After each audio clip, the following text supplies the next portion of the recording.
Australia के खिलाफ पहले टी20 मुकाबले की फाइनल प्लेइंग 11 का ऐलान हो चुका है, तो यकीन मानिए यह खबर बिल्कुल पक्की है। जी हां, खुद गौतम गंभीर ने साफ साफ कह दिया है कि यही रहेंगे पहले टी20 के लिए फाइनल 11 खिलाड़ी।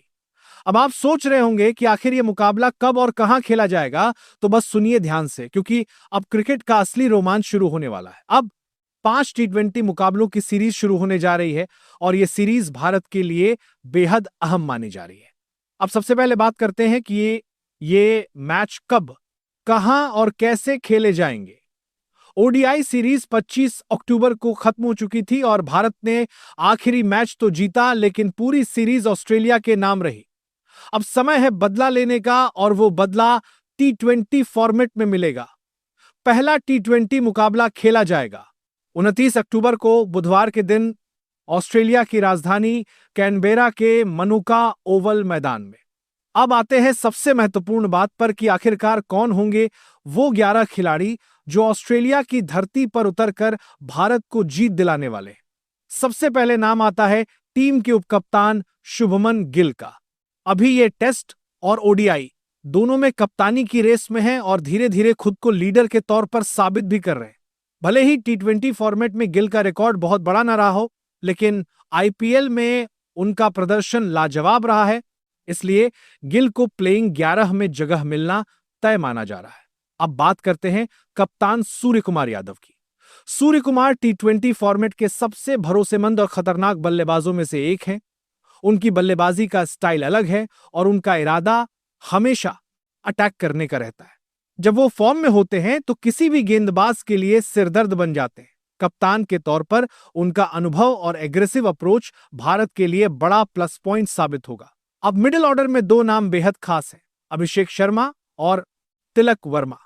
अभिषेक शर्मा ने एशिया कप में पाकिस्तान के खिलाफ अपनी विस्फोटक बल्लेबाजी से सबका दिल जीत लिया था। ये खिलाड़ी ओपनिंग में भी खेल सकते हैं और मिडिल ऑर्डर में भी। वहीं तिलक वर्मा का आत्मविश्वास और दबाव में खेल दिखाने की क्षमता उन्हें इस टीम का मजबूत स्तंभ बनाती है। अब ऑलराउंडर्स की बात करें तो सबसे पहले नाम आता है शिवम दुबे का। इस समय शिवम दुबे टीम इंडिया के लिए लकी चार्म साबित हुए हैं। जितने भी मैचों में उन्होंने हिस्सा लिया है, लगभग हर बार टीम इंडिया विजेता रही है। दूसरे ऑलराउंडर होंगे हार्दिक पांड्या। कुछ समय पहले खबरें आई थीं कि हार्दिक इंजर्ड हैं, लेकिन अब अपडेट यह है कि वे पूरी तरह फिट हैं और सीरीज के लिए तैयार हैं। यानी हार्दिक इस सीरीज में वापसी करते हुए नजर आएंगे। अब बात करते हैं विकेटकीपर की। यहां मुकाबला था जितेश शर्मा और संजू सैमसन के बीच, लेकिन गंभीर के प्लान के मुताबिक पहले टी20 में संजू सैमसन को मौका मिलेगा। संजू एक अनुभवी बल्लेबाज हैं और उनकी स्टाइलिश शॉट्स और कूल स्वभाव उन्हें बाकी से अलग बनाता है। अब स्पिन विभाग में आते हैं अक्षर पटेल। अक्षर बाएं हाथ के स्पिनर हैं और साथ ही निचले क्रम में बल्लेबाजी भी कर सकते हैं।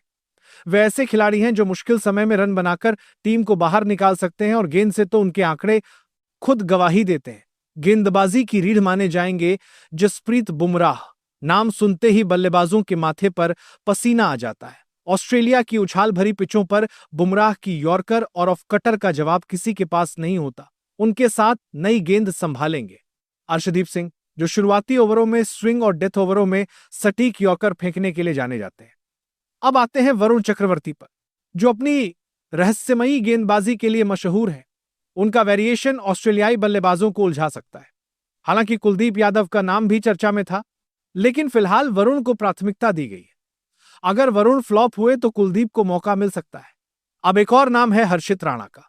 ये खिलाड़ी हाल के आईपीएल में शानदार प्रदर्शन कर चुके हैं और गंभीर की निगाहें इन पर है, लेकिन फिलहाल इन्हें 12वें खिलाड़ी के रूप में टीम के साथ रखा जाएगा ताकि जरूरत पड़ने पर तुरंत मैदान में उतारा जा सके। तो फाइनल प्लेइंग 11 कुछ इस प्रकार बनती है। शुभमन गिल, अभिषेक शर्मा, सूर्य कुमार यादव कप्तान, तिलक वर्मा, शिवम दुबे, हार्दिक पांड्या, संजू सैमसन विकेटकीपर, अक्षर पटेल, जसप्रीत बुमराह, अर्शदीप सिंह और वरुण चक्रवर्ती। अब सवाल यह उठता है कि क्या यह टीम ऑस्ट्रेलिया को उनके घर में हराने में कामयाब होगी? देखिए, टी20 फॉर्मेट में भारत का प्रदर्शन पिछले कुछ महीनों में शानदार रहा है। एशिया कप और पिछले घरेलू सीरीज में टीम इंडिया ने दिखाया कि युवा और सीनियर खिलाड़ियों का यह कॉम्बिनेशन कितना दमदार है। सूर्य कुमार यादव की कप्तानी में टीम ने एक नया आत्मविश्वास पाया है। शिवम दुबे की बात करें तो एक दिलचस्प आंकड़ा है कि जब जब उन्होंने टीम इंडिया के लिए T20 खेला है और तब तब भारत को हार का सामना नहीं करना पड़ा। यानी ये खिलाड़ी मैदान में उतरते हैं तो जीत अपने आप साथ चली आती है। अब देखना होगा कि क्या इस बार भी शिवम दुबे का भाग्य टीम इंडिया के काम आता है। टीम इंडिया की ये 11 बल्लेबाजी और गेंदबाजी दोनों में संतुलित है। बल्लेबाजी में पावर हिटर्स हैं, मिडिल ऑर्डर में स्टेबिलिटी है और बॉलिंग अटैक में बुमराह जैसे घातक हथियार हैं। अगर यह टीम अपनी क्षमता के मुताबिक खेल गई तो ऑस्ट्रेलिया को हराना मुश्किल नहीं होगा। अब बताइए आप क्या सोचते हैं? क्या सूर्य कुमार यादव की यह टीम ऑस्ट्रेलिया को उन्हीं की जमीन पर धूल चटाएगी या फिर ऑस्ट्रेलिया पलटवार करेगा? अपनी राय जरूर दीजिए। जय हिंद, जय भारत।